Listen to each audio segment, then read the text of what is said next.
Madrasi first day night show எக்ஸைட்டடாக இருக்குது. Social media வந்து ஏதோ ஆர்கானிக்காக இருக்கும் போது சில ரொம்ப எக்ஸைட்டடாக இருக்குது. எனக்கு தெரிஞ்சு இந்த படம் தான் என்னோடய மைண்ட் செட்டை காப்பாற்ற போகுதுன்னு நினைக்கிறேன். தக் லைஃப்லேயும் மைண்ட் இருக்குது. கூலி ஓகே. மதராசி என்ன ப்ரோ எப்படி ப்ரோ இருக்கும்? எந்த ஒரு எக்ஸ்பெக்டேஷனும் இல்லை. அதே தான், எந்த ஒரு எக்ஸ்பெக்டேஷனும் இல்லாமல் போகிறோம். என்னன்னு ஐடியாவே இல்லை. என்ன யார் வரா, என்ன கேமியோ, என்ன தெரில. போயிட்டு ரிவ்யூ போடுறோம். Let's discuss Madrasi.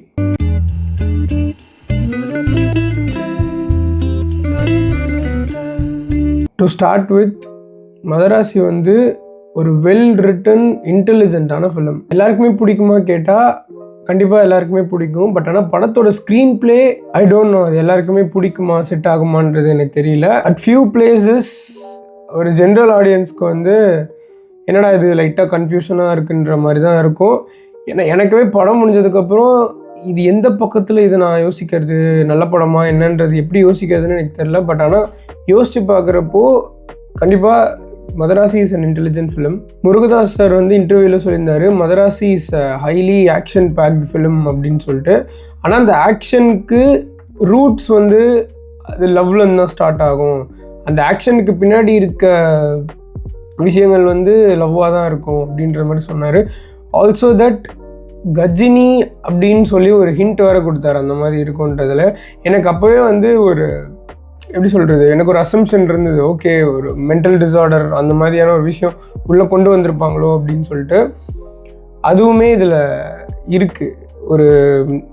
ஒரு நல்ல எக்ஸ்ப்ளனேஷன், ஒரு நல்ல, அது எனக்கு எப்படி சொல்கிறதுன்னு தெரில. நீங்கள் போய் பாருங்கள். ஏன்னா இதுக்கு மேலே நான் ரொம்ப சொன்னேன்னா அது ஒரு ஸ்பாய்லர் மாதிரி ஆகிறதுக்கும் வாய்ப்பு இருக்குது. ஒரு பக்கம் லவ், ஒரு பக்கம் ப்ரோட்டகனிஸ்டோட எமோஷ்னல் டிஸார்டர், இன்னொரு பக்கம் க்ரைம். இந்த டாட்ஸ் எல்லாத்தையும் கனெக்ட் பண்ண விதம் வந்து இட் வாஸ் ரியலி குட். உண்மையிலே குடோஸ் டு முருகதாஸ் சார் இந்த விஷயத்தில். The problem I felt was, இந்த டிரான்சிஷன் நடக்கிறதுக்கு கொஞ்சம் டைம் நிறைய எடுத்துக்கிறாங்க. அதாவது இந்த கதை காலத்தை செட் பண்ணுறதுக்கு அவங்க ஒரு ஃபர்ஸ்ட் ஆஃப் ஃபுல்லாக வரைக்கும் எடுத்துக்கிறாங்க.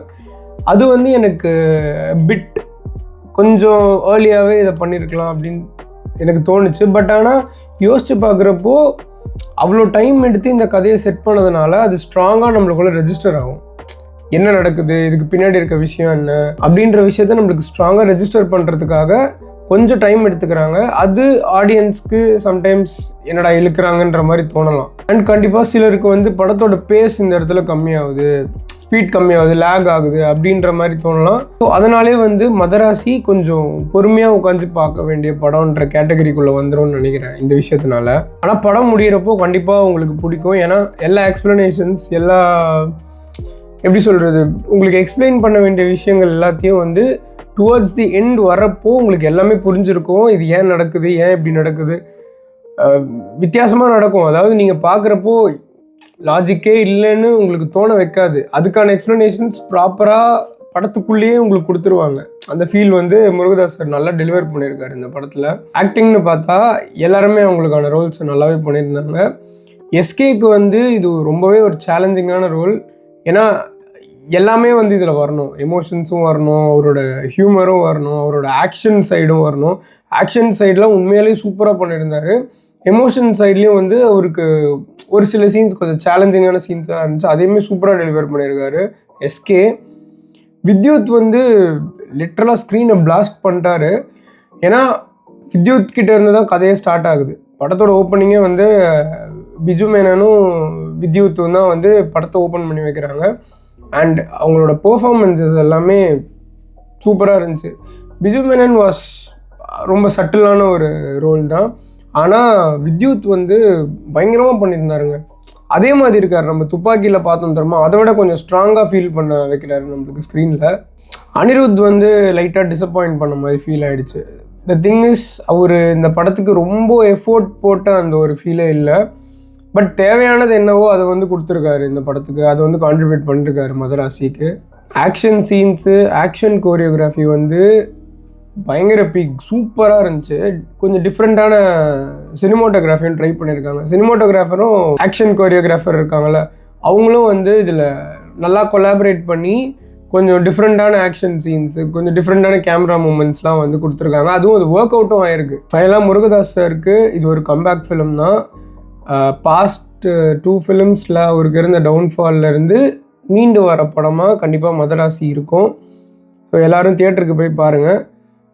நான் வந்து இந்த படத்துக்கு 3.5 ஸ்டார்ஸ் அவுட் ஆஃப் 5 கொடுப்பேன். ஸோ அதுதான் டிஸ்கஷன்ஸ். இதுக்கு மேலே நம்ம எது பேசினாலும் கொஞ்சம் ஸ்பாய்லர்ஸ் இருக்கும். இதோட ஒரு எலாபரேட்டான டிஸ்கஷன் வேணால் நம்ம இன்னொரு வீடியோவில் பண்ணலாம் ஆஃப்டர் சம் டே. அவ்வளோதான். தேங்க்ஸ் ஃபார் வாட்சிங். மறக்காமல் சப்ஸ்கிரைப் பண்ணுங்கள், வீடியோ லைக் பண்ணுங்கள். படம் பார்த்துருந்தீங்கன்னா உங்களோட தாட்ஸ் என்னன்றதை கமெண்ட்ஸில் போடுங்க. Will see you guys in my next video.